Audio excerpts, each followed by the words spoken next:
Hello दोस्तों, कैसे हो आप लोग। आज की सारी स्टोरीज स्किन वॉकर के बारे में है। स्किन वॉकर को इंडिया में छलावा कहते हैं, जो कि अपना रूप बदल के अपने शिकार को फंसाता है और कई बार अपने ही जान पहचान वालों की आवाज में पुकार के वो लोगों को फंसा के फिर उन्हें मार देता है। स्किन वॉकर को शेप शिफ्टर भी कहते हैं, जिसका मतलब रूप बदलना।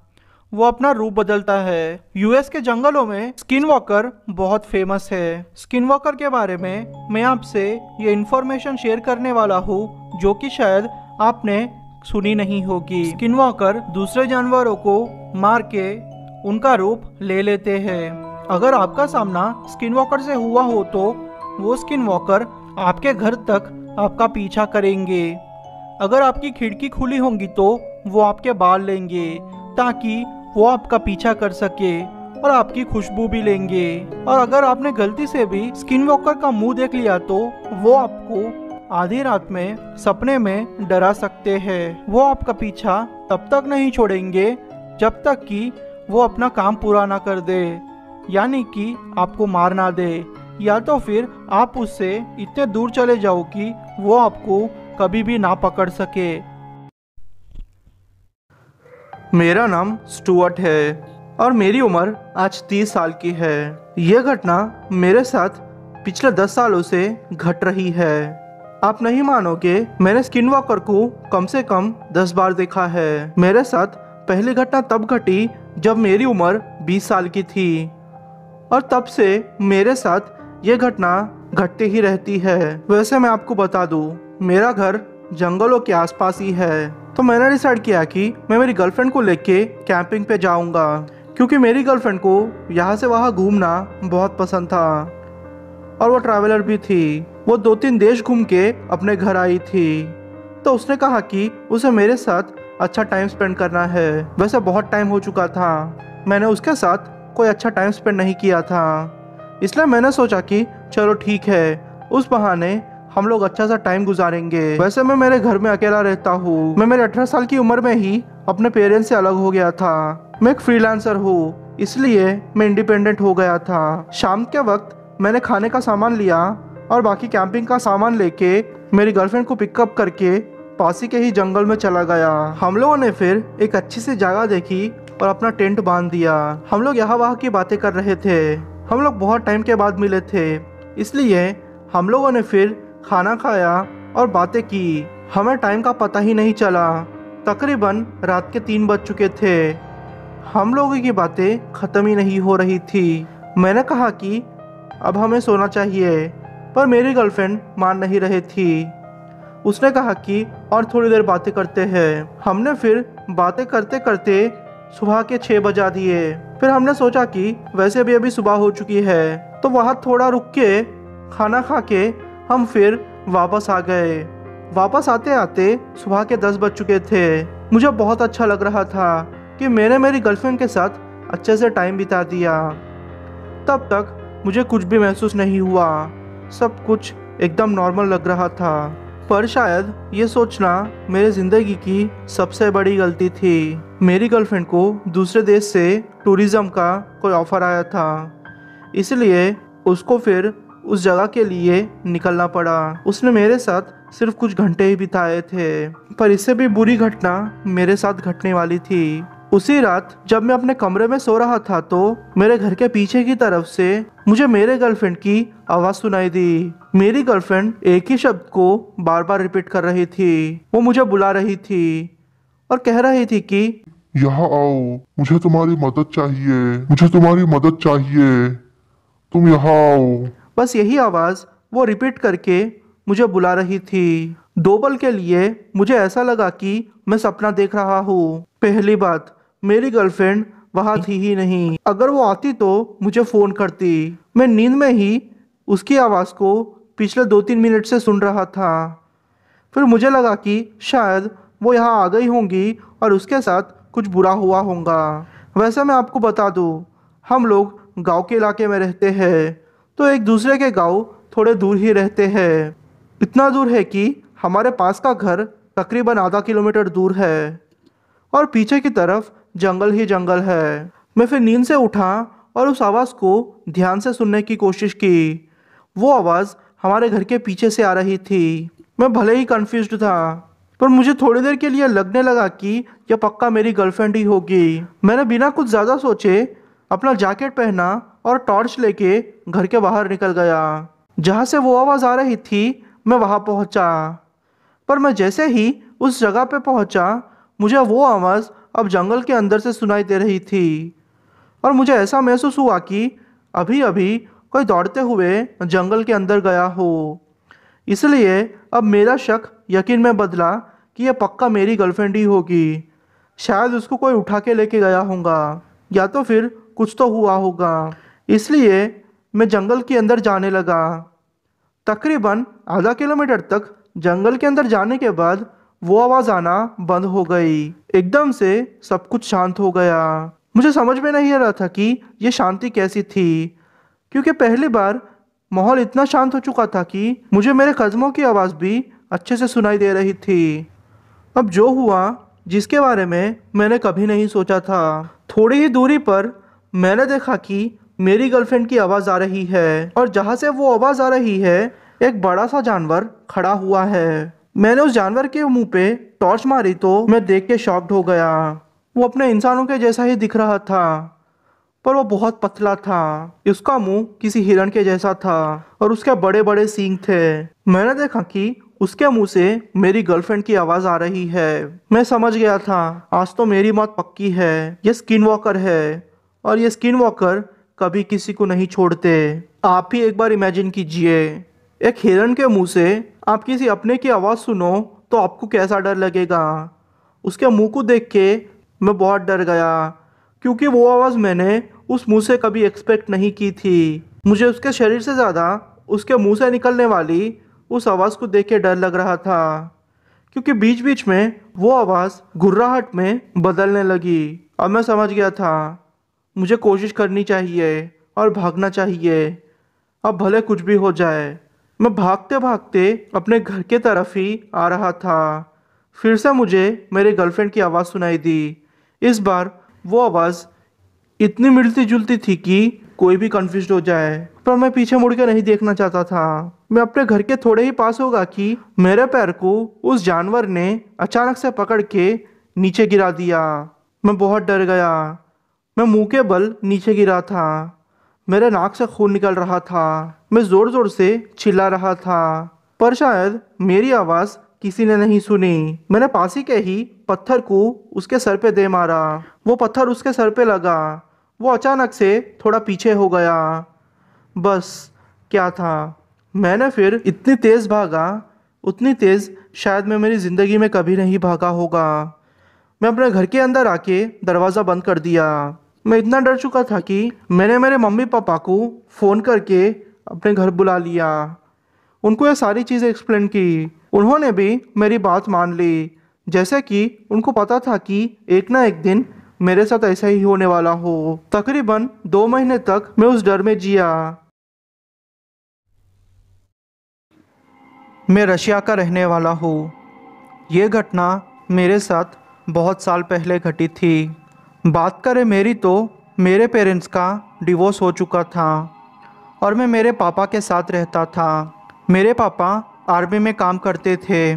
मेरे पापा का जंगलों में एक कैबिन हुआ करती थी। हम कई बार कैबिन में जाया करते थे। मेरे 2 दोस्त थे।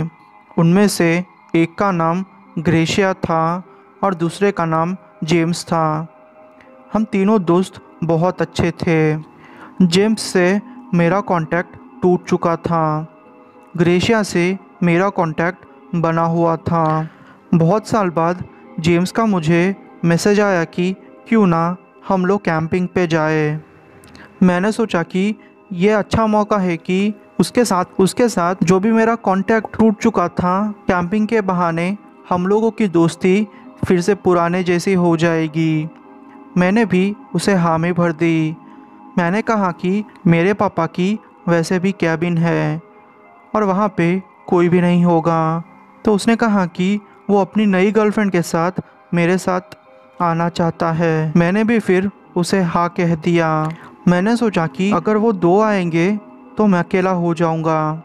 इसलिए मैंने भी फिर मेरे दोस्त ग्रेशिया को कहा। पर मेरी खराब किस्मत थी कि ग्रेशिया ने आने से मना कर दिया क्योंकि वो दूसरे शहर में था।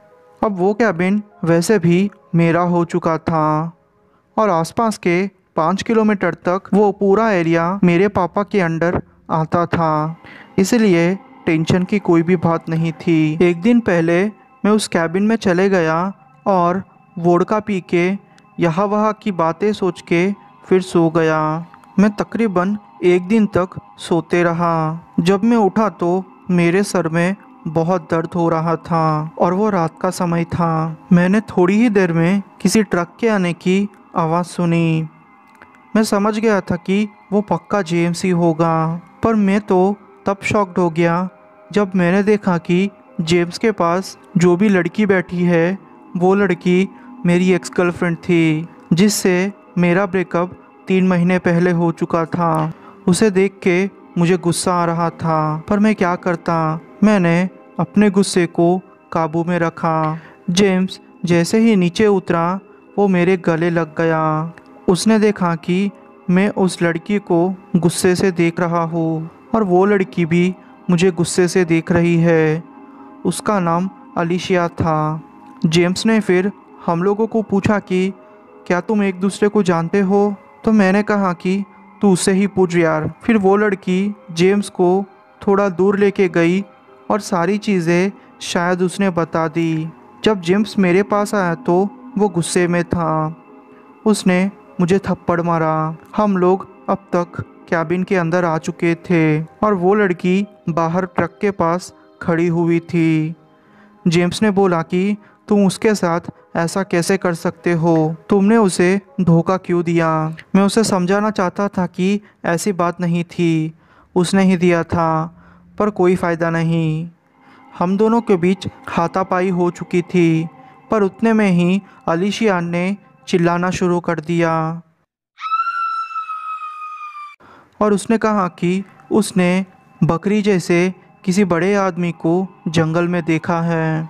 मैंने कहा कि ऐसा हो ही नहीं सकता। कम से कम 5 किलोमीटर तक यहाँ पे कोई भी नहीं रहता। पर उसने कहा कि अगर तुम चेक नहीं करोगे तो मैं पुलिस को बुलाऊंगी और कहूँगी कि तुमने मुझसे छेड़खानी करने की कोशिश की है। मैं पुलिस के चक्कर में नहीं पड़ना चाहता था, इसलिए फिर मैं अपनी बंदूक लेके उस साइड चले गया। जैसे ही मैं थोड़ा आगे गया, मुझे अपने कैबिन के दरवाजे के बंद होने की आवाज़ आई और उसके साथ साथ मुझे ट्रक चालू होने की आवाज़ आई और जेम्स मेरे पास ट्रक लाके बोला कि तुझसे बड़ा बेवकूफ़ और हरामी इंसान कोई भी नहीं है। तू भी अपने बाप की तरह कुत्ते की मौत मरेगा। वो सुन के मुझे बहुत गुस्सा आया, पर वो तब तक चले जा चुका था। थोड़ी ही देर में मुझे जेम्स की आवाज़ झाड़ियों में से आने लगी। वो आवाज़ भी ऐसे ही मुझे पुकार रही थी, पर वो आवाज़ में कुछ ना कुछ गड़बड़ थी, क्योंकि वो आवाज़ नॉर्मल नहीं लग रही थी। जैसे कि 2-3 जानवर मिलके इंसानों की आवाज़ निकालने की कोशिश कर रहे हो, ऐसी आवाज़ थी। मैं बहुत डर चुका था, पर मेरे पापा ने मुझे सिखाया था कि ऐसे मामलों में खुद को बचाते हुए कभी डरना नहीं चाहिए। मैंने फिर अपने राइफ़ल की सारी बंदूकें वहाँ खाली कर दी और फिर अपने कैबिन के अंदर चला गया। मैं सारी रात ऐसे ही जागा रहा। सारी रात मुझे चारों तरफ से यही आवाज़ें आ रही थी। मैं बहुत डर चुका था। फिर दूसरे दिन सुबह मैं अपने कैबिन से अपने घर चले गया।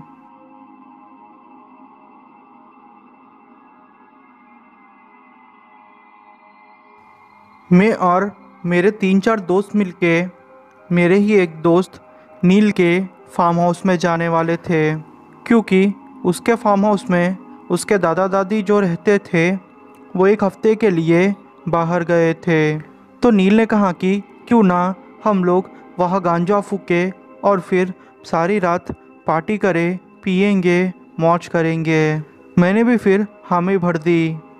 नील और उसकी बहन केटी और मेरे 2 दोस्त डीजे और दूसरा एक दोस्त, हम लोग मिलके उसके फार्म हाउस में जाने वाले थे, पर बदकिस्मती से हमारे पास सिर्फ एक ही कार थी और वो भी छोटी थी, तो इतने सारे लोगों का आना मुमकिन नहीं था। पर फिर भी जैसे तैसे करके हम लोग वो कार में एडजस्ट हो गए। वो रास्ता काफ़ी लंबा था, मुझे बोर हो रहा था, पर कैटी ने अच्छे से गाने लगाए, उसकी वजह से टाइम पास भी हो गया। हम लोग आखिरकार फार्म हाउस पहुंच चुके थे। फार्म हाउस पहुंचने के बाद हम सारे लोग उतर गए, पर कैटी नहीं उतरी। उसने कहा कि उसको हमारे लिए सारे ड्रिंक्स और खाना वो पास ही से ही लेके आएगी, जो कि यहाँ से 5 किलोमीटर दूर है। हम लोगों ने फिर हामी भरी और फार्म हाउस के अंदर आ गए। फार्म हाउस में आते ही नील ने कहा कि यहाँ पे कुछ जानवर आएंगे, तुम उसकी चिंता मत करना, ज़्यादातर लोमड़ियाँ ही यहाँ पे आती है, इसलिए संभाल के रहना। जानवरों का नाम सुनते ही मैं डर चुका था, क्योंकि मेरे पास ऐसा कोई भी हथियार नहीं था जिससे कि मैं अपनी रक्षा कर सकूं। तो नील ने मुझे देखते ही समझ लिया कि मेरा डर क्या है। वो मेरे पास आया और उसने मुझे उसके जेब में से एक चाकू निकाल के दिया और कहा कि तुम इससे अपनी रक्षा कर सकते हो। अगर ये भी ना बस हो तो तुम लिविंग रूम में जाओ और वहाँ से शॉटगन पड़ी हुई है, वो लेके आओ, उससे तुम्हारा काम हो जाएगा। हम लोग फिर केटी का वेट करने लगे। थोड़ी ही देर में केटी आ गई। हम लोगों ने पार्टी शुरू कर दी। पार्टी करते करते मैं थक गया था और मेरे ही एक दोस्त एलिजा मेरे पास आके बैठ गई। मैं पार्टी करके अलग से एक कोने में बैठा हुआ था। मेरी नज़र अचानक से जंगल की ओर पड़ी। जंगल में से कोई चीज़ हमारे ही पास आती हुई हमें दिखाई दे रही थी। सच बोलूँ तो मुझे बहुत डर लग रहा था। मैंने सोचा कि यह पक्का कोई भूत होगा। हम लोगों ने फिर पार्टी बंद कर दी और घर के अंदर घुस गए। जब किचन के अंदर घुस के हमने बाहर देखा तो हमें एक बड़ा सा आदमी, जिसका शरीर बालों से भरा हुआ था और पतला शरीर था, वो हमें ही देख रहा था। वो केटी की आवाज़ में हमें बाहर बुला रहा था, पर यह कैसे हो सकता है? केटी तो हमारे पास ही थी। हम लोगों को बहुत डर लग रहा था। नील अकेला था जो कि इस चीज़ से नहीं डर रहा था। उसने अपनी शॉटगन ली और उसके सामने 2-3 गोलियां मार दी। उसकी आवाज़ ऐसी थी कि जैसे कुत्ता भौंकता हो और एक छोटा बच्चा रो रहा हो, ऐसी आवाज़ थी। थोड़ी ही देर में एलिजा ने एक ज़ोर की चीख मारी और कहा कि हम लोगों को इस चीज़ से और दूर चले जाना चाहिए। तो उसकी आवाज़ सुन के उस चीज़ ने एलिजा की आवाज़ को कॉपी करने की कोशिश की।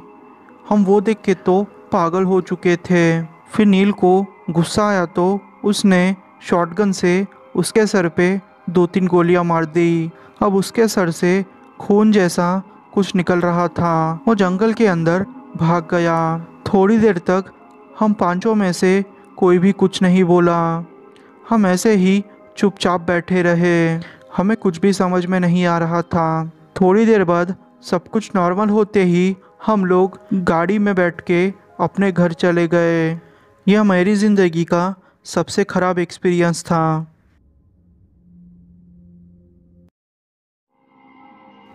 मैं बचपन से ही कैलिफोर्निया में पला बड़ा हूँ और मुझे बचपन से ही शांत जगहें बहुत पसंद है और मेरी फेवरेट जगह जंगल है। जंगल में मुझे घूमना बहुत पसंद था। मैं बचपन से ही मेरे दादा दादी के साथ जंगलों में घूमा करता था।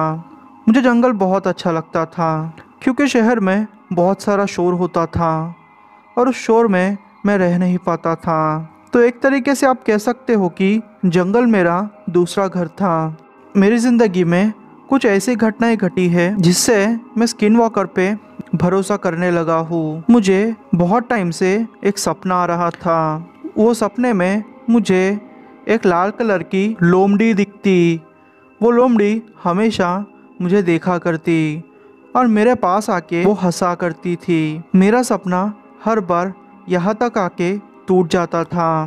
पर एक दिन मुझे ऐसा सपना आया जैसे कि मैंने उस लोमड़ी को पाल लिया हो और मैं घर की तरफ जा रहा हूँ और वो लोमड़ी भी मेरे ही पीछे आ रही हो। सच बोलूँ तो मुझे वो डरावना भी लग रहा था और अच्छा भी लग रहा था। मेरे साथ पहली घटना तब घटी जब मैं 6 साल का था। तो हुआ यूँ कि मैं मेरे दादा दादी के साथ कैंपिंग पे गया था। मुझे कैंपिंग करना बहुत पसंद था क्योंकि स्कूल से छुट्टी मिलती थी और फिर दादा दादी के साथ पूरा दिन घूमना, खाना खाना मुझे अच्छा लगता था। हम लोग कैंपिंग के जगह पे पहुंच गए थे।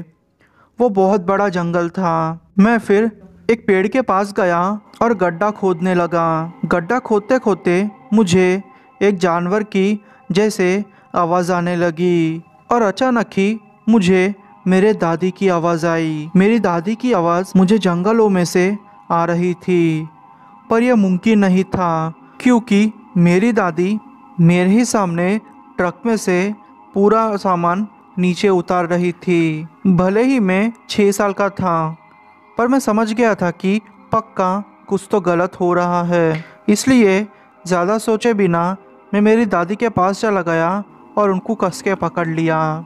सारा दिन हम लोगों ने खूब इंजॉय किया और रात के वक्त हम लोगों ने ये डिसाइड किया कि हम लोग टेंट बांधे, उससे अच्छा है कि हम लोग हमारी ट्रक में ही सो जाए। और मेरे दादा दादी को भी ट्रक में ही नींद आती थी क्योंकि वो बहुत ही ट्रैवल किया करते थे और ज़्यादातर वक्त उनका ट्रक में ही गुजरता था। तो हुआ यूँ कि मैंने जिद की थी कि मैं खिड़की के साइड सोया करूँगा। दादी को भी मेरी जिद के आगे झुकना पड़ा। हमारे ट्रक की खिड़कियों को पर्दे लगे हुए हैं। मैं अच्छे से सोया हुआ था। अचानक से मेरी नींद आधी रात खुली। नींद खुलना मेरे लिए कोई नई बात नहीं थी। मुझे हमेशा से ही सोने में दिक्कत हुआ करती थी। मेरे रोंगटे तब खड़े हुए जब मैंने वही आवाज़ फिर से सुनी, पर इस बार ये आवाज़ थोड़ी अलग थी और उस आवाज़ ने मेरी दादी की आवाज़ में मुझे फिर से पुकारा। कहाँ हो तुम? बाहर तो देखो, देखो क्या लाई हूँ मैं तुम्हारे लिए। ये सुन के मैं थोड़ा घबरा गया था क्योंकि मेरी दादी मेरे पास ही सोई हुई थी। पर पता नहीं मुझे क्या सूझा, मैंने उस पर्दे को थोड़ा खोल के बाहर देखने की कोशिश की। मैंने फिर बाहर देखा तो मुझे कुछ भी नहीं दिखा। मैंने सोचा शायद ये मेरा भ्रम होगा, पर शायद मैं गलत था। थोड़ी ही देर में मुझे खिड़की के कांच के खटखटाने की आवाज़ आने लगी। शायद ये मेरी सबसे बड़ी गलती थी कि मैंने उस आवाज़ को सुन के पर्दा खोला और बाहर देखा। जैसे ही मैंने बाहर देखा, मुझे बाहर पीली पीली आंखें दिखाई दी। वो आंखें ऐसी थी कि जैसे कांच जैसी हो। छोटे खिलौनों की जैसे आंखें होती है वो वैसी ही थी। वो आंखें देख के मैं कांप गया था। मेरे डर की कोई सीमा नहीं थी। आप ही सोचिए, बाहर अंधेरा हो और आपको कुछ ऐसा दिखाई दे जो कि बहुत डरावना हो। मैं डर के मारे ब्लैंकेट के अंदर छुप गया था। उस रात मुझे नींद ही नहीं आई। दूसरे दिन मैं जब उठा तो मेरी नींद कच्ची थी, पर फिर भी मैंने उस चीज़ को भुलाने की कोशिश की।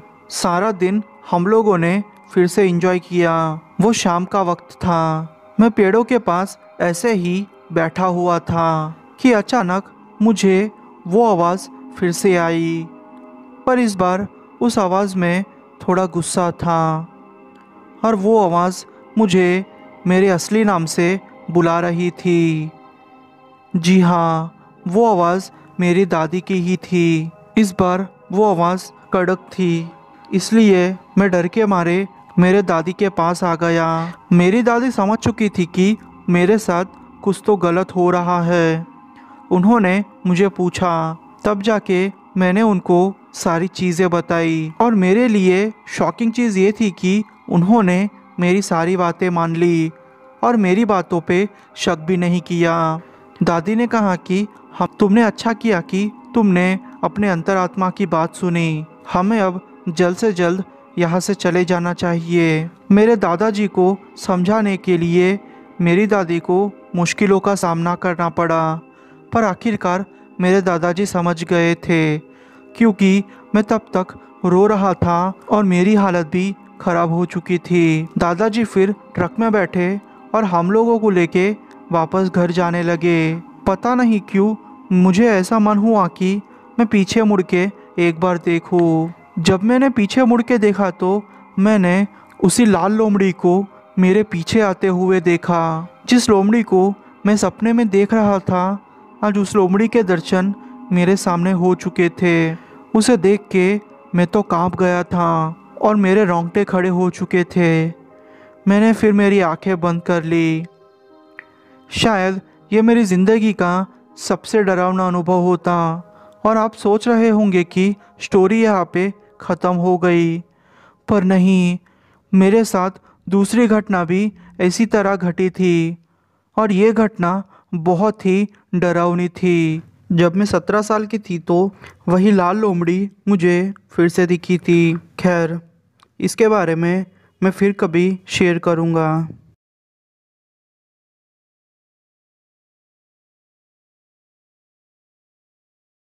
मैं मेरी फैमिली के साथ एक दिन कैंपिंग पे गया था। हम लोग हर साल कैंपिंग पे जाते थे। मुझे कैंपिंग करना बहुत पसंद था। ये घटना तब की है जब मेरी उम्र 16 साल की थी। मेरा भाई मुझसे 4 साल बड़ा था। मेरे मम्मी पापा एक टेंट में सोए हुए थे और मैं और मेरा बड़ा भाई दूसरे टेंट में। तो हुआ यूँ कि आधी रात उसे टॉयलेट जाने की ज़रूरत महसूस हुई। उसने मुझे उठाया और कहा कि यार चलना मेरे साथ। मैंने कहा ठीक है। मैं भले ही छोटा था, पर मैं बिल्कुल डरता नहीं था। मेरा भाई भले ही बड़ा था, पर वो डरपोक था, इसलिए वो कहीं भी जाता तो मुझे साथ ले जाता। हुआ यूँ कि हम लोगों ने सोचा कि क्यों ना जंगलों के अंदर थोड़ा चले जाए, क्योंकि मेरे बड़े भाई को शर्म आती थी। इसलिए तकरीबन हम लोगों ने 100 या 150 मीटर तक जंगल के अंदर चले गए। मेरे भाई ने अपना काम खत्म कर दिया। अचानक से मेरे भाई ने कुछ आवाजें सुनी।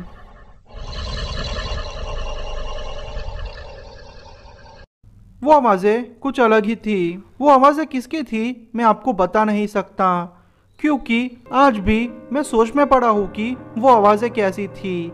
जैसे कि कुत्ता या फिर कोई और जानवर एक ही साथ भौंक रहे हो। 3-4 जानवर जब एक ही साथ आवाजें करते हो तो हमें कैसा लगता है, वैसे ही कुछ आवाजें थी। मेरे भाई ने अपना काम खत्म कर लिया और कहा कि भाई चल, मुझे बहुत डर लग रहा है। मुझे उत्सुकता थी कि ये आवाज़ किसकी है, पर क्या करता, बड़े भाई की वजह से मुझे भी कैंप की ओर आना पड़ा। हम लोग फिर आग के पास बैठ के बातें कर रहे थे, नॉर्मल ही बातें। तकरीबन 5 या 10 मिनट हुए होंगे कि हमें अचानक से एक आवाज़ सुनाई दी। वो मेरे मॉम की आवाज़ थी, पर यह कैसे हो सकता है। वो आवाज़ ऐसा कुछ बोल रही थी। बच्चों, मेरे पास आ जाओ बच्चों, मुझे तुमसे बात करनी है। प्लीज़ बच्चों, मेरे पास आ जाओ, यहाँ आ जाओ। वो आवाज़ हम लोगों को जंगल में बुला रही थी। मुझे तो गड़बड़ लगी, क्योंकि मेरी मम्मी टेंट के अंदर सो रही थी और अगर उन्हें टॉयलेट भी जाना होता तो वो पास ही के ही बाथरूम में जाती। जंगल के अंदर जाने का कोई भी सवाल पैदा नहीं होता। सच बोलूँ तो 2 पल के लिए मैं बहुत डर चुका था। आप लोग ही इमेजिन कीजिए, आपकी जान पहचान वालों की आवाज़, वो भी आधी रात को जंगल से आए तो आप क्या करोगे।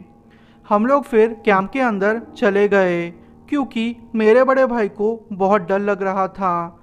मैंने उसे 100 बार कहा कि भाई तुम्हें डरने की ज़रूरत नहीं और चलो चलते हैं, एक बार देखते हैं कि वो चीज़ क्या है। पर मेरे बड़े भाई ने जाने से इनकार कर दिया। मैं क्या करता, उसने मुझे भी जाने नहीं दिया। पता नहीं वो चीज़ क्या थी जो कि बिल्कुल मेरे मम्मी की आवाज़ के जैसी ही हमें बुला रही थी। मैं ऐसा नहीं कह सकता कि मैं नहीं डरा था, मैं भी डरा था, पर मुझसे ज़्यादा मेरा भाई डरा था। अगले दिन सुबह में मेरे मम्मी पापा हमारे टेंट में आए और बोले कि तुम लोगों को रात में नींद कैसी आई। हम लोगों को तो बहुत अच्छी नींद आई, पर उन्हें हम क्या कहते। हम लोगों ने फिर बहाना मार दिया कि हमें अच्छे से नींद नहीं आई, क्योंकि जगह नहीं थी ना, इसलिए। पर कुछ सालों के बाद अच्छे से रिसर्च करके हम लोग इस नतीजे पे पहुँचे कि हम लोगों ने स्किन वॉकर की आवाज़ सुनी थी, क्योंकि मेरी मॉम तो अंदर गई नहीं थी और हमने सुना था कि स्किन वॉकर जान पहचान वालों की आवाज़ में बातें करके शिकार को फंसाता है और फिर उसे मार देता है। तो ये पक्का स्किन वॉकर था। अगर हम लोग वहाँ जाते तो हम भी मारे जाते। मुझ में कैंपिंग का भूत चढ़ा था। मैंने सोचा कि लोग कैंपिंग में गैंग बना के जाते हैं, क्यों ना मैं अकेला कैंपिंग चला जाऊं और लोगों को साबित कर दूं कि कैंपिंग अकेला भी जाया जा सकता है। पता नहीं यह भूत मुझे कैसे चढ़ा था, तो लोगों को साबित करने के लिए खुद से ही कैंपिंग के लिए निकल गया। शायद यह मेरी ज़िंदगी की सबसे बड़ी गलती थी, पर मैंने सोचा कि चाहे जो भी हो जाए मैं अकेला ही कैंपिंग करूँगा, और अगर ऐसा कुछ भी हुआ तो मैं ध्यान लगाऊंगा और वहीं बैठ जाऊंगा, जिसकी वजह से सारी चीज़ें सुलझ जाएंगी। आप मुझे बेवकूफ़ कह सकते हो। फिर मैंने खाना और पानी पैक करके कैंपिंग के लिए निकल पड़ा। बीच रास्ते में आने के बाद मुझे पता चला कि मैं अपना स्लीपिंग बैग भूल गया हूँ। मैंने सोचा कि मैं मेरे एक दोस्त को फ़ोन करके कहता हूँ, पर फिर सोचा कि चलेगा, क्योंकि अगर मैंने स्लीपिंग बैग के बारे में पूछा तो मेरे दोस्त को पता चल जाएगा कि मैं कैंपिंग पे गया हूँ। इसलिए मैंने सोचा कि वह जंगल में कुछ पत्ते लेके उस पत्ते को गद्दे के जैसा बनाऊंगा और फिर सो जाऊंगा। मैं कैंपिंग के लिए आ गया। मैं फिर पास ही की नदी के पास जाके बैठ गया। रात का समय था, चांद भी निकला हुआ था। उस नदी में बहते पानी की आवाज़ मुझे मदहोश कर रही थी। मैंने सोचा कि यही ज़िंदगी है, इतनी अच्छी ज़िंदगी को मैं पहले क्यों नहीं जिया। मुझे बहुत अच्छा लग रहा था। थोड़ी देर के बाद मैं अपने टेंट के पास आया और फिर बैठ गया, पर अचानक से मैंने एक आवाज़ सुनी।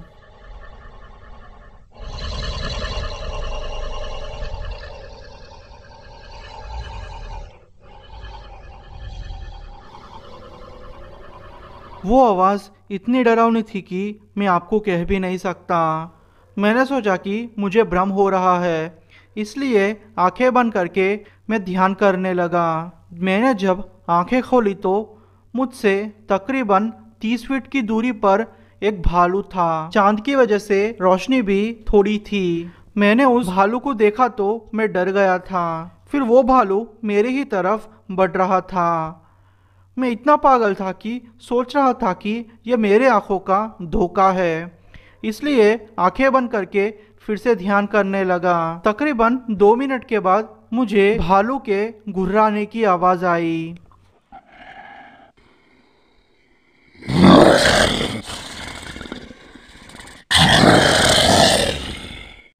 वो भालू अब मुझसे 5 या 6 फीट ही दूर था। वो भालू अचानक से कुछ बड़बड़ाने लगा, जैसे कि कोई मंत्र पढ़ रहा हो, और अचानक से ये शब्द बोले उसने। मैं वो नहीं जो तुम सोच रहे हो, मैं कुछ और ही हूँ।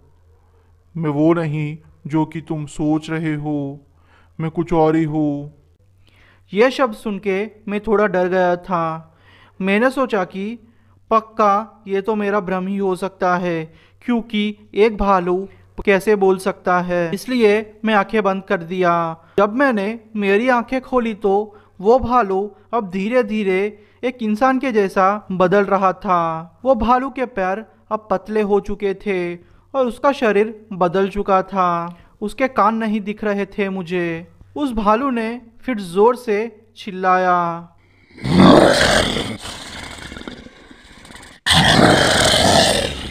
उसे अब भालू बोलूं या फिर कोई आदमी बोलूं मुझे समझ नहीं आ रहा। वो आदमी फिर जोर जोर से मंत्र जैसे पढ़ने लगा।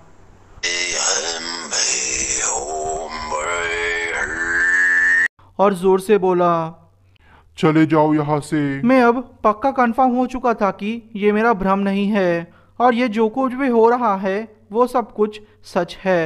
अचानक से पीछे मुड़ा और देखा कि मेरा टेंट तो मेरे पास ही है और उस टेंट में से रोशनी आ रही है। और जैसे ही मैंने आंखों की पलकें झपकाई, मैंने देखा कि मैं मेरे टेंट के अंदर बैठा हुआ हूँ और सूरज निकल गया है।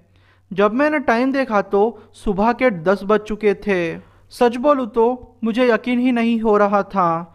मैंने सोचा कि मैं एक अलग ही डायमेंशन में आ गया हूँ। डायमेंशन का मतलब एक अलग ही दुनिया में आ गया हूँ जिसका मैं निवासी नहीं हूँ, क्योंकि थोड़े सेकंड्स पहले तो रात के 2:30 या 3 बजने चाहिए थे और अचानक से ये सुबह के 10 कहाँ से बज रहे हैं। आपको यह स्टोरी सुनने पर अलग ही लगेगा। आप सोचोगे कि मैंने पक्का सपना देखा था, पर ऐसा नहीं था। मैंने सपना नहीं देखा था। जो भी हुआ था सच हुआ था। आप भले ही मेरी बातों पे विश्वास ना करें, पर थोड़ी देर के लिए मुझे ऐसा लगा कि मैंने एलियन से मुलाकात कर दी और उस एलियन ने मुझे एक मौका देकर छोड़ दिया। मुझे थोड़ी देर के लिए लगा कि मैंने समय यात्रा कर दी, यानी कि टाइम ट्रैवल कर दिया, पर वो स्किन वॉकर था। थोड़े टाइम के बाद मुझे पता चला इसके बारे में, पर गनीमत ये थी कि मैं बच गया। मैंने फिर कसम खा ली कि चाहे कुछ भी हो जाए, मैं मेरी ज़िंदगी में अकेला कैंपिंग पे नहीं जाऊंगा। मेरा नाम बंसीलाल है और मेरी उम्र 56 साल की है। मैं एक किसान हूँ। ये घटना मेरे साथ 15 साल पहले घटी थी। रात के टाइम पे हमारे खेत में पानी आने वाला था। अगर आप गांव के नहीं हो तो बता दूं कि कई खेत ऐसे होते हैं कि जिसमें पानी आने के लिए टाइम लगता है, क्योंकि अलग अलग लोग उनके खेतों के लिए एक टाइम सा फिक्स्ड करते हैं। जहाँ से पानी आता है वहाँ से लोग कुछ घंटों के लिए पानी अपने खेत की तरफ मोड़ लेते हैं। ऐसे करके लोग सिंचाई करते हैं। मेरा नंबर तकरीबन 3-3:30 बजे आने वाला था और मैं आखिरी शख्स था। मैं उस दिन बहुत थक चुका था।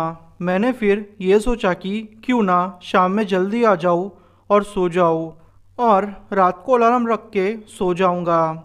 और हुआ भी यूँ। मैं रात के 3 बजे का अलार्म लगा के सो गया था। 3 बजते ही हाथ मुँह धो के मैं अपने खेतों की तरफ निकल गया। पर वो रात कुछ अलग ही थी, जैसे कि बहुत सन्नाटा था।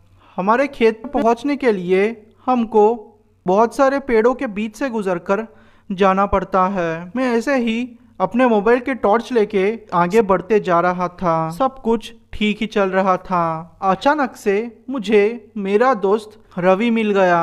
मैंने फिर रवि को पुकारा और बोला कि अरे रवि, तुम यहाँ हो क्या? मैंने सोचा तुम घर चले गए होंगे। रवि फिर बोला, नहीं बंसी, मैं तो तुम्हारा ही इंतज़ार कर रहा था। चलो चलते हैं। उसकी आवाज़ अलग लग रही थी, पर मैंने सोचा कि ठंड का वक्त है, इसलिए शायद वो ऐसे बिहेव कर रहा है। मैंने फिर उस पानी वाले को फ़ोन किया और कहा कि वो पानी चालू कर दे। उसने फिर पानी चालू कर दिया। रवि जैसे जम गया था। वो चुप बैठ गया था। वो कुछ बोल नहीं रहा था। वो सिर्फ मुझे घूर रहा था।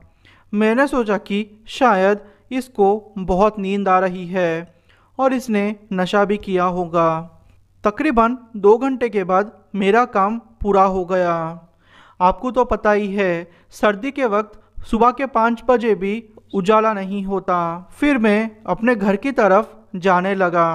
रवि बोला कि तुम मेरे साथ आओ, मैं तुम्हें कुछ दिखाता हूँ। मुझे लगा कि शायद रवि के पास कुछ ऐसा है, क्योंकि वो अलग अलग चीज़ों की खोज किया करता था। वो मुझे एक तालाब के पास लेके गया। मुझे कुछ भी शक नहीं हो रहा था, क्योंकि वो मेरे बचपन का दोस्त था। वो फिर वहाँ जाके बैठ गया और मुझे मेरे नाम से बुलाने लगा। ये ऐसा था कि कोई टेप रिकॉर्डर चालू कर दे और एक ही बात बार बार रिपीट करे। रवि का भी कुछ ऐसा ही था। वो मुझे मेरे नाम से बुला रहा था। मुझे थोड़ा अब शक होने लगा, क्योंकि रवि ऐसे बिल्कुल नहीं था। वो हमेशा हंसता खेलता रहता था। अचानक से मेरी नज़र रवि के पैरों के पास पड़ी।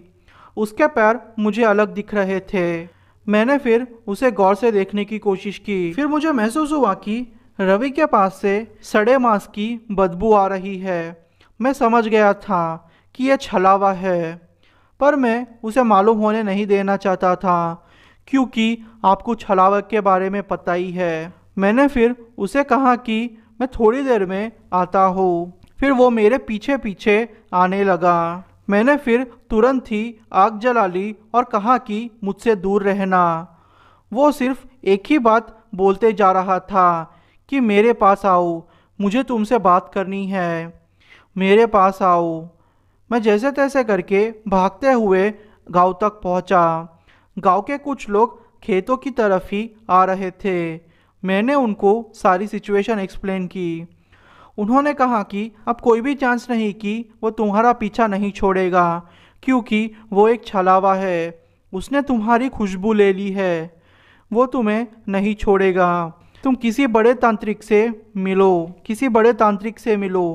मैंने फिर वैसे ही किया। तांत्रिक ने कहा कि कुछ महीनों के लिए इस गांव को छोड़ दो, ताकि वो छलावा तुम्हारी खुशबू भूल जाए और फिर तुम्हें फिर से तंग ना करे। और हुआ भी ऐसा।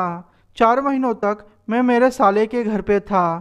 सब कुछ ठीक होने के बाद मैं वापस आ गया और मैं रात के वक्त कभी भी वहाँ नहीं जाता। बाद में मुझे पता चला कि रवि तो उस रात गांव में था ही नहीं। वो सुन के तो मैं और डर गया। मेरा नाम स्टीव है। हम लोग खेतों में रहा करते थे। मेरे परिवार में मेरी बहन, मेरे मम्मी पापा और मेरा बड़ा भाई था, जो कि बाहर दूसरे देश में जॉब किया करता था। तो अब हम सिर्फ 4 लोग ही थे। हुआ यूँ कि हमारा घर खेतों के एक कोने में था और हमारे घर के पीछे बड़ा सा जंगल था। तो होता यूँ कि हर रात एक बड़ा सा कोई जानवर आता और हमारे घर की खिड़की के पास मुझे घूरता और चला जाता। मैंने इसके बारे में मेरे पापा से कई बार बात की, पर उन्होंने कहा कि कोई छोटा जानवर होगा। उन्होंने मेरी बात को कभी भी सीरियस नहीं लिया। इस बात पे हम दोनों के कभी कभी झगड़े भी हो जाते। वो जानवर रोज आता, मेरी खिड़की कभी कभी खटखटाता और फिर वहाँ से चले जाता। मेरे रूम में मैं अकेला सोता था और जब तक मैं मेरे घर वालों को बुला के वहाँ ले जाता, तब तक वो जानवर गायब हो जाता। ये सिलसिला 6-7 महीनों के लिए चला। फिर अचानक से वो सिलसिला बंद हो गया। वो तकरीबन 1 साल के लिए वो सिलसिला जैसे रुक गया था। मैंने सोचा कि अब वो जानवर कभी भी मुझे नहीं परेशान करेगा, पर मैं गलत था। हुआ यूँ कि गर्मियों का टाइम था। रात के तकरीबन 1:30 बजे थे। हमारी गाय बाहर बंधी हुई थी। वो ज़ोर ज़ोर से आवाज़ें कर रही थी। मैंने सोचा कि कोई जानवर आ गया होगा। वो गायों को कुछ करे उससे पहले उस जानवर को भगा देता हूँ। मैं फिर एक लकड़ी लेके बाहर चला गया, पर शायद बाहर जाना मेरी सबसे बड़ी गलती थी। मैंने देखा कि मेरे सामने एक बड़ा सा दानव खड़ा हुआ है। उसके 2 पैर बहुत पतले थे और उसका मुंह कुछ बकरियों के जैसा था और उसकी अंतड़ियाँ दिख रही थी। वो मेरे सामने खड़ा हुआ था और उसके मुंह से मैंने एक शब्द सुना, मेरी तरफ देखो, मुझे देखो, मेरी तरफ देखो। फिर अचानक से वो आवाज़ मेरे पापा की आवाज़ में बदल गई। वो दानव कहने लगा कि बेटा स्टीव, मेरे पास आ जाओ। मुझे तुम्हारी हेल्प चाहिए, मुझे तुम्हारी मदद चाहिए। स्टीव बेटा, मेरे पास आ जाओ। पर मुझे पता था कि ये स्किन वॉकर है, ये लोगों को फंसा के मार देता है। मेरा घर पास ही में था। मैंने फिर ज़्यादा सोचे बिना उस स्किन वॉकर के आगे लकड़ी फेंकी और फिर घर के अंदर घुस गया। मेरे घर वाले भी अब वहाँ आ चुके थे। मेरे पापा ने स्किन वॉकर को अपनी आंखों के सामने देखा था और फाइनली उन्होंने मेरी बातों पे भरोसा कर लिया। मुझे खुशी थी कि उन्होंने मेरी बातों पे भरोसा किया और कहा कि तुम सही थे। हम लोगों ने उस फॉर्म को पिछले 3 सालों से छोड़ दिया है और फिर हम लोग 1-2 महीने में फिर से वहाँ जाने वाले हैं। पता नहीं इस बार मेरे साथ क्या होगा। मेरा शरीर शायद एक चुंबक के जैसा काम करता है। जी हाँ, आपने सही सुना। क्योंकि बचपन से लेके आज तक मैंने ऐसे कई दानव देखे हैं जो कि आम इंसान के लिए सोचना भी मुश्किल होता है। पता नहीं मेरे शरीर में ऐसा क्या था कि ऐसे जानवर मुझे दिखा करते थे। एक दिन की बात है, यह घटना मेरे साथ तब घटी जब मेरी उम्र 24 साल की थी। इस घटना को मैं कभी भी नहीं भूल सकता। हुआ यूँ कि मैं और मेरे दो दोस्त मिलके कैंपिंग के लिए गए थे। हम लोगों ने बहुत सी ड्रिंक्स ली थी। हमने सोचा कि अच्छे से खाएंगे पिएंगे, बस मज़े करेंगे। हम लोगों ने पार्टी शुरू कर दी थी। उस रात को तो ज़्यादा कुछ फील नहीं हुआ। दूसरे दिन यहाँ वहाँ घूम के कैंपिंग ख़त्म करके हम लोगों ने सोचा कि अगले दिन निकल जाएंगे।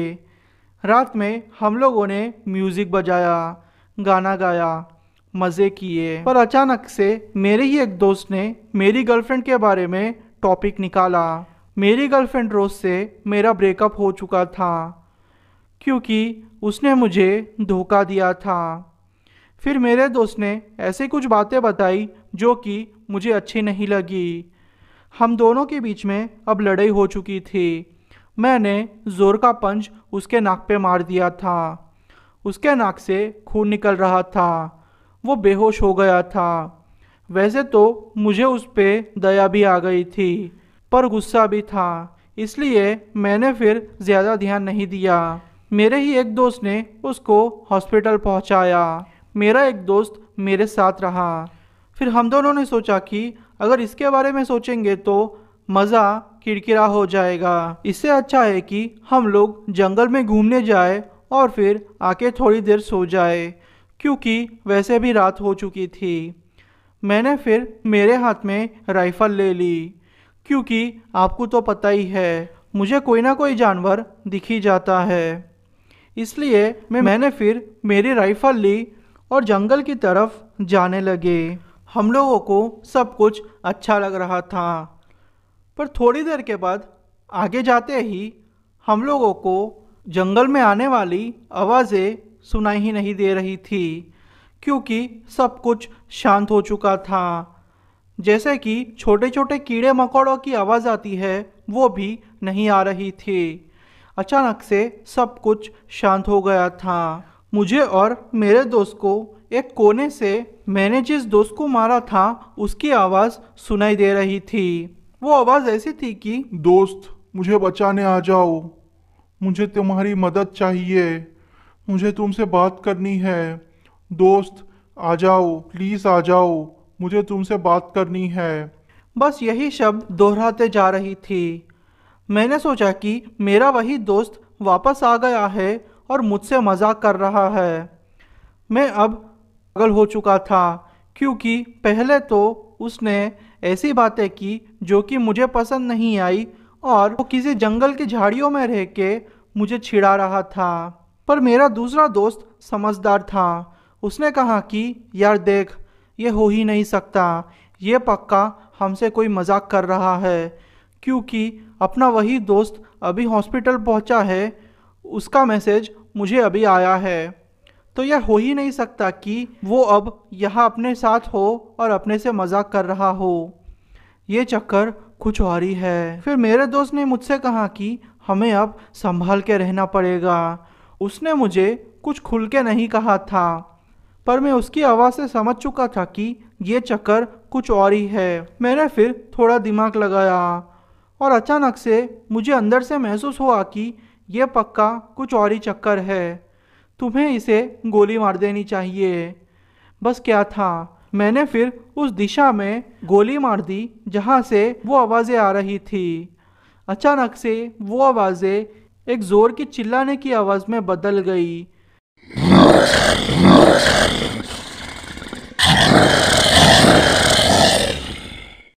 जैसे कि कोई जानवर दर्द से कर्रा रहा हो। मैं समझ चुका था कि ये चक्कर क्या है, इसलिए भागते हुए मैं अपने टेंट के पास आ गया और फिर टेंट को बंद करके मेरे दोस्त के पास बैठ गया और बोला कि देख यार, ये स्किन वॉकर है। अगर हमें इससे बचना है तो टेंट में ज़्यादा देर तक हम नहीं रह सकते। हमें कुछ भी करके यहाँ से निकलना होगा। पर अचानक से ही मेरे टेंट के आसपास मुझे 2-3 साए दिखाई देने लगे। वो साए अब मेरे अलग अलग दोस्तों की आवाज़ में बातें कर रहे थे। जो दोस्त मेरे पास बैठा था उसकी आवाज़ में भी वो साए बातें कर रहे थे। मुझे समझ में आ गया था कि मैं अब बुरा फंस गया हूँ। मैं कुछ भी करके इन चीज़ों से बाहर निकलना चाहता था। मैंने सोचा कि अब ये सारी बातें सोच के कोई फ़ायदा नहीं। मैंने आओ देखा ना ताऊ। टेंट की चेन खोल के मैं बाहर निकला और फिर उनमें से एक जानवर के सर पे गोली मार दी। वो देख के बाकी के जानवर मुझे मारने आ रहे थे। मेरे दोस्त ने अचानक से आग जलाई और उनके पास फेंक दी। आग को देख के वो जैसे पागल हो गए थे और वो चिल्लाते चिल्लाते जंगल की झाड़ियों की ओर चले गए। पर जिस स्किन वॉकर को मैंने गोली मारी थी वो अभी भी मेरी दोस्त की आवाज़ में वही बातें रिपीट कर रहा था। मैं समझ चुका था कि अब कुछ भी हो जाए, इन चीज़ों से बचना है तो मुझे इस जंगल से बाहर जाना होगा। मैंने फिर अपनी गाड़ी ली, फिर अपने दोस्त को बिठा के सामान पैक करके वहाँ से जाने लगा। ज़्यादा तेज़ी से ड्राइव करने के बाद मैं जैसे तैसे करके अपने घर पहुंचा और पूरी रात अपने दोस्त को पास बिठा के ही सो गया था, क्योंकि इस बार तो मैं कुछ ज़्यादा ही डर गया था। आखिरकार मेरी जान बच गई थी और मेरा वो दोस्त जिसके नाक पे मैंने मारा था उससे मैंने माफ़ी मांग ली। अब हम दोनों के बीच में सब कुछ ठीक है।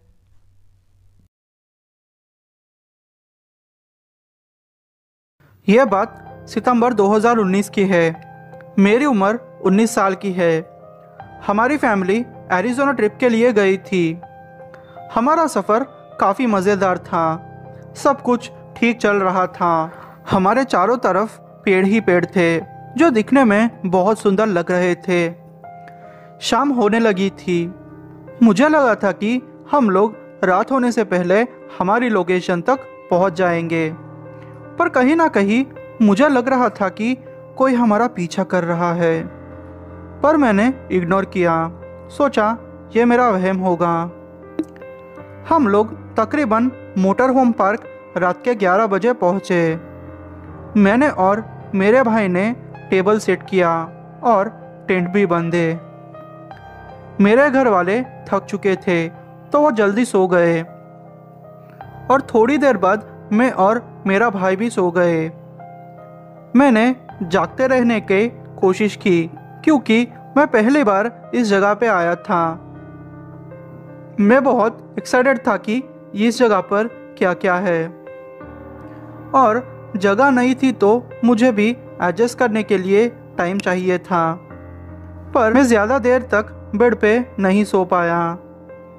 मैं उठा और बाहर जाकर बैठ गया।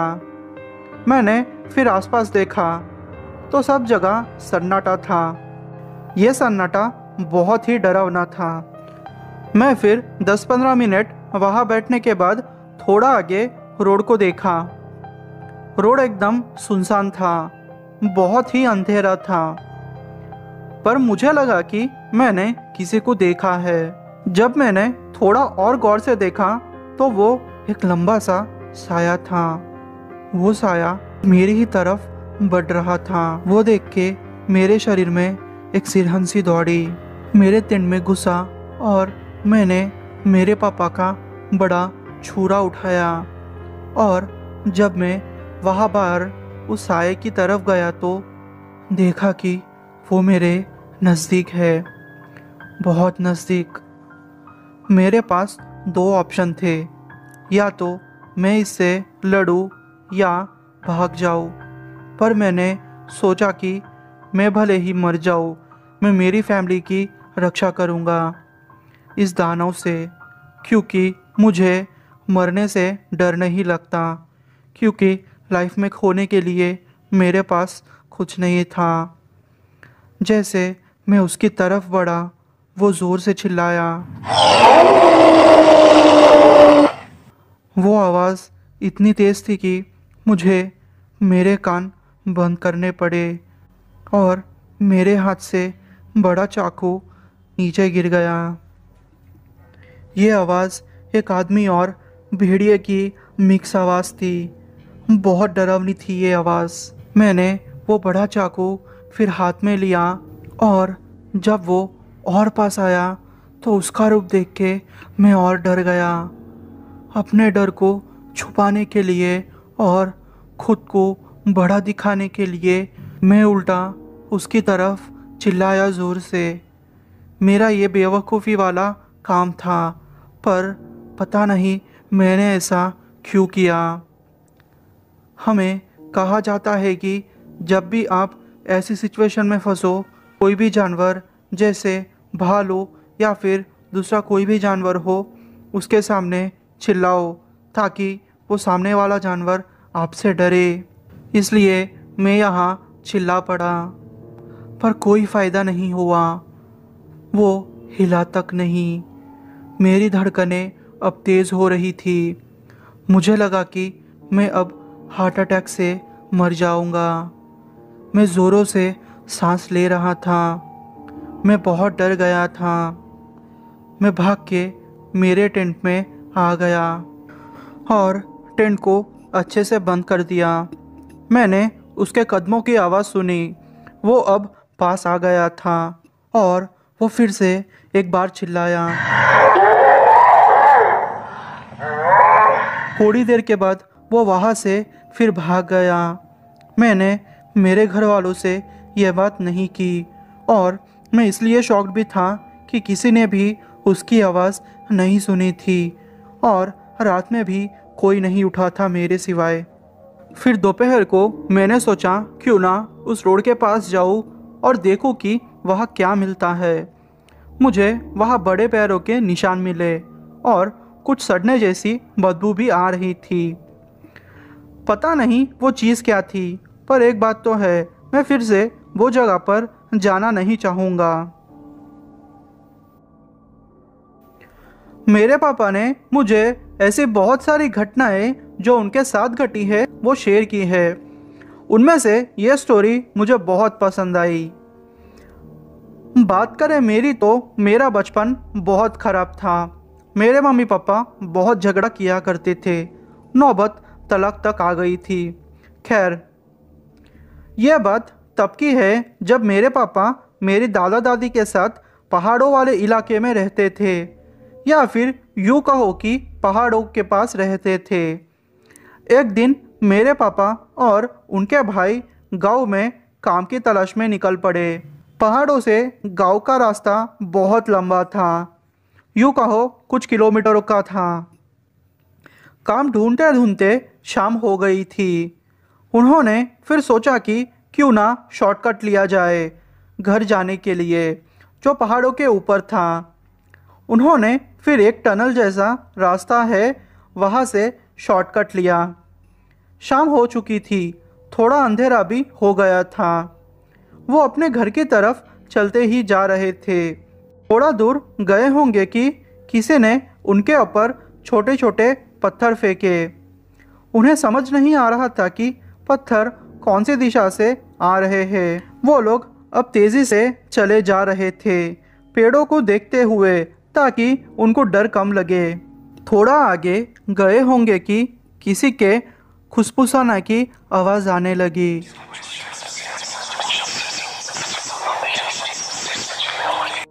वो आवाज़ पेड़ों से आ रही थी।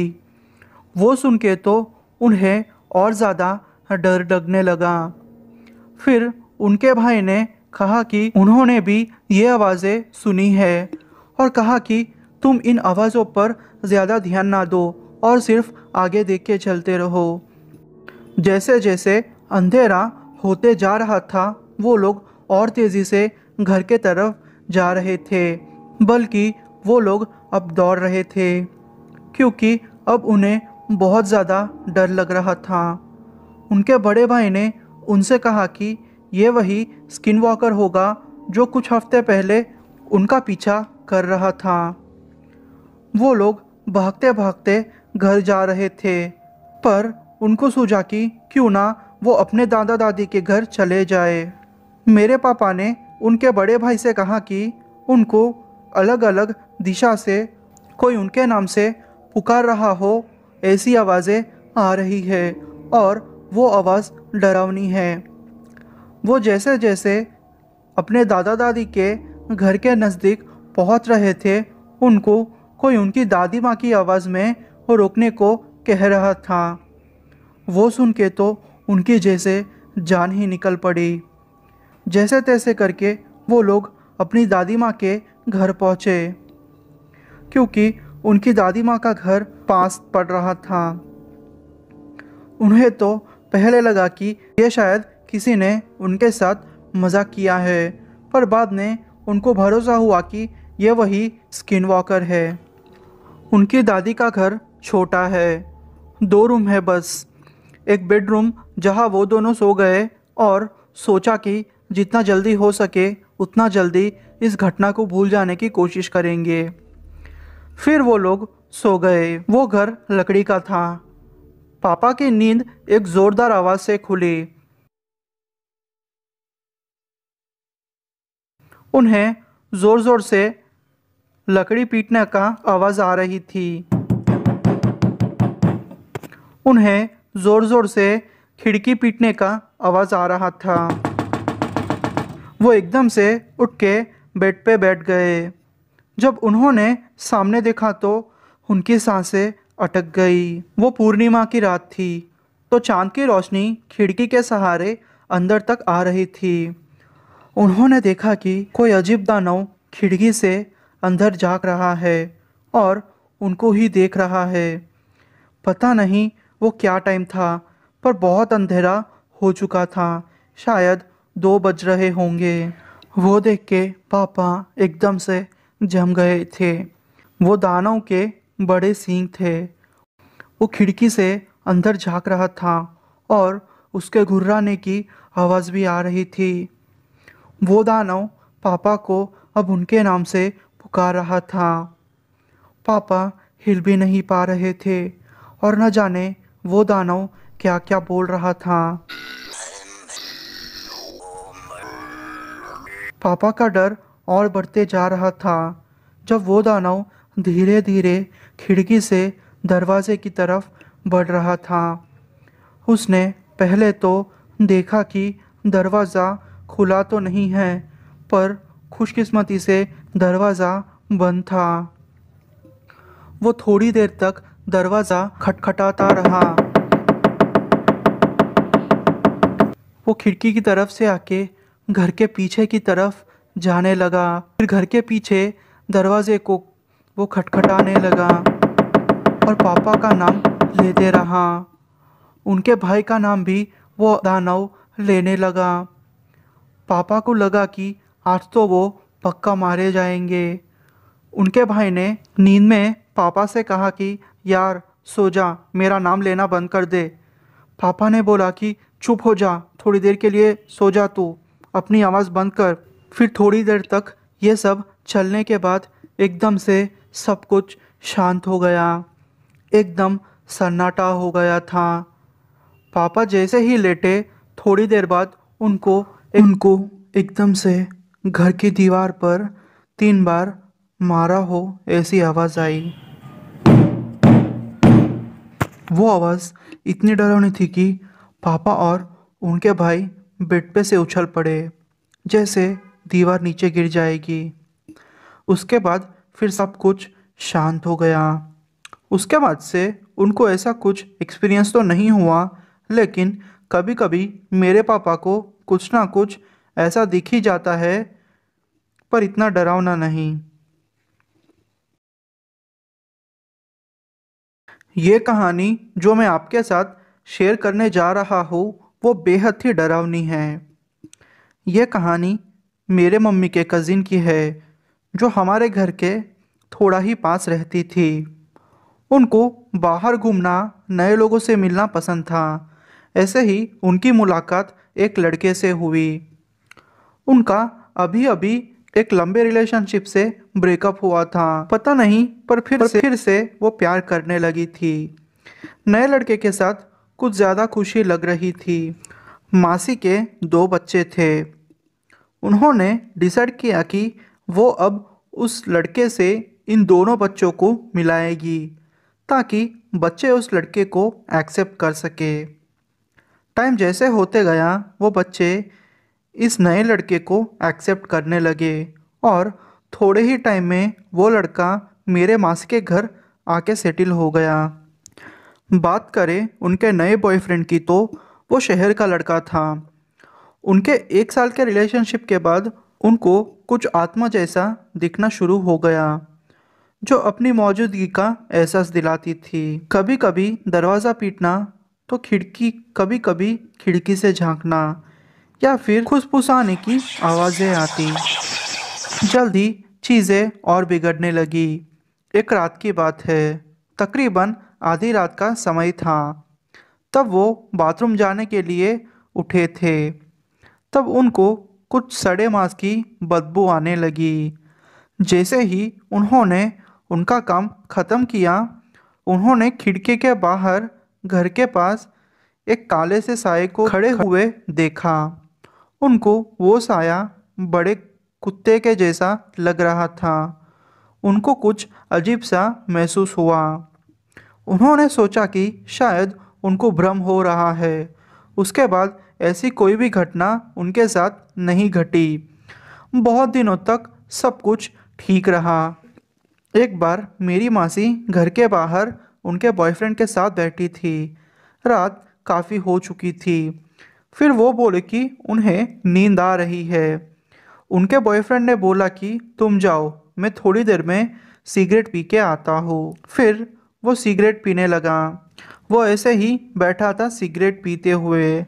अचानक से थोड़ी देर बाद उनको कुछ ऊपर से लकड़ी खुरदने की आवाज़ आई। जब उन्होंने ऊपर देखा तो वो एक बड़ा सा काला कुत्ता और आदमी जैसा कुछ था। वो देख के वो डर गए और अंदर आ गए। उन्होंने बोला कि उसकी आंखें चमक रही थी। फिर सब ने बाहर जाके देखा, पर बाहर कोई नहीं था। नवाजो प्रजाति के लोगों का मानना था कि वो स्क्रीन वॉकर हो सकता है। वो ठहरा शहर का, कहा हमारी बातों पर विश्वास करने वाला था। पर चीज़ें और बिगड़ने लगी। एक दिन मासी बाहर थी, तो उनका बेटा और उनका बॉयफ्रेंड रात में दोनों मिलके टीवी देख रहे थे। रात काफ़ी हो चुकी थी। उनका बेटा उसके रूम में जाके वीडियो गेम्स खेलने लगा। थोड़ी देर के बाद उनके बेटे को मासी के रूम से आवाज़ें सुनाई दी। वो वहाँ मासी के रूम में गया तो उनके बॉयफ्रेंड ने ज़ोर की चीख मारी और घर के बाहर भागने लगा। मासी का बेटा भी बाहर चला गया। पूछने पर मासी के बॉयफ्रेंड ने बताया कि जब वो सो रहा था तो किसी ने खिड़की पर खटखटाया। उसने सोचा कि शायद उनसे कोई मजाक कर रहा है। जब वो खिड़की के पास आया तो उन्होंने उनकी ज़िंदगी का सबसे डरावना मंजर देखा। पास से ही उस स्किनवॉकर को देखा, वही चमकती हुई आंखें। वो उसको पकड़ने के लिए बाहर दौड़ा, पर नहीं पकड़ पाया। फिर उसने उसकी माँ से इसके बारे में मदद मांगी। तांत्रिक की मदद से उसकी माँ ने सब कुछ ठीक कर दिया। शायद 1 से 2 महीने तक सब कुछ नॉर्मल रहा। तकरीबन 3 महीने तक एकदम सही रहा। ना स्किन वॉकर उन्हें दिखा, ना कोई आत्मा जैसा उन्हें भी महसूस हो रहा था। फिर वो हुआ जो कभी किसी ने नहीं सोचा था। एक रात की बात है। रोज़ की तरह मासी के बॉयफ्रेंड टीवी देख के सोने से पहले सिगरेट पीते थे। वो सिगरेट पीने के लिए घर के बाहर निकला। रात के 2 बज रहे थे। पता नहीं उन्होंने क्या देखा, वो घर के अंदर आए। फिर वो सो गया। अचानक 3 बजे वो जोर की चीख से उठा और मासी के ऊपर बैठकर उनका गला दबाने लगा और उनके मुंह पे मुक्के मारने लगा। मासी के बच्चे वहां आए और उसको धक्का मारा और पुलिस को बुलाया। मासी के मुंह पे बहुत चोट आई थी। उनको टांके लगाने पड़े। उनका बॉयफ्रेंड जब पुलिस बुला रहे थे तब वो भाग गया था। थोड़े दिनों के बाद पुलिस ने उसको पकड़ लिया था। उसको जेल में डाला गया। जेल से छूटने के बाद वो अपने शहर चला गया। जब हम लोग तांत्रिक से मिले तो तांत्रिक ने ये बताया कि उस रात उनके बॉयफ्रेंड ने स्किन वॉकर को देखा था। वो स्किन वॉकर मासी को और उनके बॉयफ्रेंड को मारना चाहता था। अच्छा हुआ मासी के बच्चों ने समय रहते मदद बुलाई। मासी ने फिर से शादी कर ली और वो अब खुश है। ये हमारी फैमिली का सबसे खतरनाक और डरावना एक्सपीरियंस था स्किन वॉकर के साथ। ये बात तब की है जब मैं साउथ कोलोराडो के पहाड़ के पास रहता था। ये बात 2018 की है। वो एक छोटा सा गांव था। अचानक से वहाँ कई लोग मरने लगे। वैसे मुझे डर जैसा महसूस कभी नहीं होता था, पर पता नहीं इस बार कुछ अजीब सी ही फीलिंग आ रही थी। मैं और मेरा एक दोस्त रात के 2 बजे मेरी कार में थे। कार रोड के साइड पे पार्क की हुई थी। अचानक से हम लोग रोड के सामने एक विशाल से जानवर को देखते हैं। हम लोग एक दूसरे से पूछ रहे थे कि आखिर ये चीज़ क्या है। ये एक बड़ा हिरन जैसा या फिर घोड़े जैसा लग रहा था। वो हमसे ज़्यादा दूर नहीं था। उसको देख के हम लोग जैसे जम गए थे। हम लोग उसको ऐसे ही घूरते जा रहे थे और हिल भी नहीं पा रहे थे। वो हमारे और पास आ रहा था। मैंने होश में आते ही बोला, क्या ये भेड़िया है? भेड़िया जैसा कुछ लग रहा था, जैसे मूवीज में दिखता हो। उसने अचानक से ऊपर और नीचे देखा और फिर अचानक से वो ऊपर पहाड़ों की तरफ भाग गया। उस और पुरानी खाने और बड़ा सा जंगल है। हमें कुछ समझ नहीं आया कि हमारे साथ ये क्या हो गया। फिर मैंने कुछ लोगों से पूछा तो वो बोले कि यह हो ही नहीं सकता कि वो भेड़िया हो। यहाँ पिछले बहुत सालों से भेड़िया नहीं है। फिर मैंने थोड़ा रिसर्च किया तो समझ आया कि वो लोग सही कह रहे थे। मैंने कई भेड़ियों की तस्वीरें देखी। फिर पता चला कि जो मैंने देखा था वो भेड़िया नहीं था, क्योंकि वो बहुत लंबा था। पता नहीं वो क्या था, कुत्ता भेड़िया पता नहीं। उसके बाल भी चमक रहे थे। उस टाइम पे मेरे शरीर से सिहरन सी दौड़ गई थी और मैं सांस भी नहीं ले पा रहा था। शायद जो मैंने देखा वो स्किन वॉकर तो नहीं। मुझे लगता है कि मेरे और मेरे दोस्त का पीछा एक स्किन वॉकर कर रहा है। यह सब कुछ दिन पहले शुरू हुआ। यह कैसे शुरू हुआ कुछ पता नहीं, पर पिछले 3 दिन से हमें कुछ अजीब सा लग रहा है। हमारे ट्रक से खराब सड़े हुए मीट की बदबू आ रही है। हालांकि हमारे ट्रक में मीट नहीं था और हमारा ट्रक एकदम साफ था। जब भी हम सोते, हमारे ट्रक को खुरदने की आवाज़ आती या ट्रक के दरवाजे को खटखटाने की आवाज़ आती। सुबह घर के बाहर निकलकर ट्रक को देखने पर सब कुछ नॉर्मल होता। फिर हमने सोचा कि क्यों ना आसपास जाकर देखें कि माजरा क्या है। रात हो चुकी थी। हम लोग रोड के साइड से हटकर जंगल की ओर जाने लगे। हमने हमसे थोड़ी दूरी पर 7 या 8 फुट के एक विशाल अवतार को देखा। उसको देखते ही हम लोग काफ़ी डर गए। हम लोग हमारे ट्रक की ओर भागने लगे। ट्रक में बैठकर हमने ट्रक स्टार्ट करने की कोशिश की, पर पता नहीं क्यों ट्रक स्टार्ट ही नहीं हो रहा था। फिर मैं ट्रक से उतरकर अपने टूल बॉक्स तक पहुंचा। टूल बॉक्स में से मैंने एक बड़ा सा पाना लिया। वो अवतार अब हमारे पीछे आके खड़ा हो गया। मैंने मेरे दोस्त से कहा कि उसको मार। फिर मेरे दोस्त ने उसको मार के नीचे गिराया। अब हम लोग हमारे ट्रक के अंदर बैठकर ट्रक स्टार्ट करने की कोशिश करने लगे, क्योंकि हमें और कोई रास्ता नहीं दिख रहा था। पता नहीं, पर भगवान की कृपा से हमारा ट्रक स्टार्ट हो गया।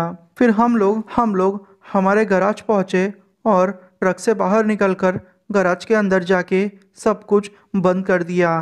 खिड़की, दरवाजे, सब कुछ हमने लॉक कर दिए, क्योंकि गैराज बहुत नज़दीक सा। घर जाना शायद रिस्क होता, इसलिए हम लोग गैराज चले गए। शायद आपको इस बात पर भरोसा नहीं होगा, थोड़ी ही देर में वो सारी खिड़कियाँ जैसे हिलने लगी। मैं जाके खिड़की को देखने ही वाला था कि खिड़की पर किसी के खटखटाने की आवाज़ें आने लगी। ये मोमेंट हमारे लिए बहुत ही डरावना था। हमें इतना डर लग रहा था कि शायद हम हार्ट अटैक से ही मर जाएंगे। सच बोलूँ तो जो दरवाज़ा हमने लॉक किया था वो अपने आप ही, उस दरवाजे का लॉक अपने आप से खुलने लगा। वो देख के तो मेरी सांसें अटक गई थी। मैं दौड़कर जाके उसके लॉक को पकड़कर फिर से लॉक करना चाहता था, पर शायद वो मुझसे भी बहुत स्ट्रांग था। हम दोनों से भी कंट्रोल नहीं हो रही थी। मैं फिर हथौड़ी लेकर रेडी हो गया। सोचा जो होगा देखा जाऊंगा। शायद 1-2 मिनट के बाद एक लड़की का मैसेज मेरे फ़ोन पे आया, जिसको मैं बहुत पसंद करता था।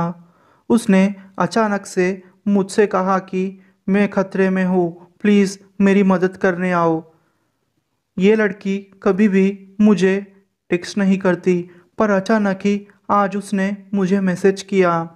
मैंने पूछा क्या हुआ, तो वो बोली कि उसके घर वाले उसको घर से निकाल दे रहे हैं और उसको मेरी ज़रूरत है। मैंने सोचा शायद ये मेरे लिए अच्छा चांस होगा उसको इम्प्रेस करने का, तो मैं जाने के लिए रेडी हो गया। पता नहीं, मुझे लगा कि अंदर रहना शायद हमारे लिए सेफ होगा। शायद 5 या 10 मिनट के बाद सब कुछ शांत हो गया और अचानक से मुझे अलग अलग आवाज़ें मेरे नाम से पुकारते हुए आने लगी। वो आवाज़ें मेरी पहचान वालों की थी, जैसे जिस लड़कियों से मैं बात करता था उनकी आवाज़ें, और मेरे फैमिली वालों की आवाज़ें, और जिन्हें मैं पहचानता था उनकी आवाज़ें। सबकी आवाज़ों से बाहर से मुझे कोई बुला रहा था। मैं समझ गया था कि ये चक्कर क्या है।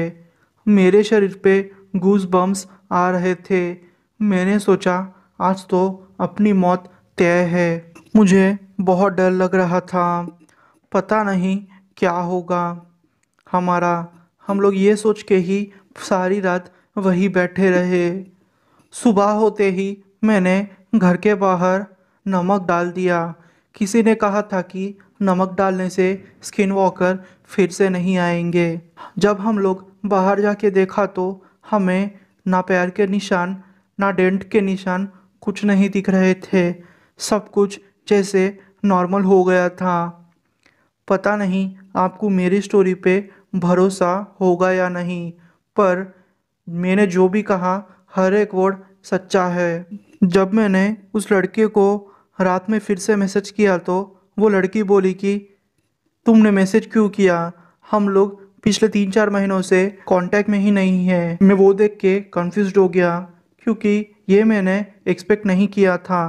पहले तो उसने सामने से मैसेज किया और उसने ही पहचानने से, उसने एक्सेप्ट करने से मना कर दिया। पता नहीं वो मैसेजेस क्या थे, शायद वो भी कुछ छलावा था जिसने मेरी आंखों को भ्रम में डाल दिया। अगर उस रात मैं बाहर निकल जाता तो शायद मैं जिंदा नहीं रहता। आपसे बस एक ही रिक्वेस्ट करना चाहता हूँ, अगर आपको पता हो कि इस स्किन वॉकर से कैसे बचा जाए तो प्लीज़ यार मुझे बता देना। मैं खुशकिस्मत रहूँगा अगर मेरी जान बच जाए आपकी वजह से। ये स्टोरी तब की है जब मैं एरिज़ोना के जंगल में कैंपिंग के लिए गया था। जंगल में पहुंचते पहुंचते शाम हो चुकी थी। मैंने और मेरी गर्लफ्रेंड ने टेंट को बांध दिया था। फिर हम दोनों ने आग जला ली। आग जलाते जलाते हम लोग एक दूसरे से बातें करने लगे। बातें करते करते रात के 11 या फिर 12 कुछ बज चुके थे। फिर हमने डिसाइड किया कि चलो अब सो जाते हैं। तकरीबन 2-3 घंटे के बाद मेरी नींद खुली। मेरी नींद एक आवाज़ से खुली।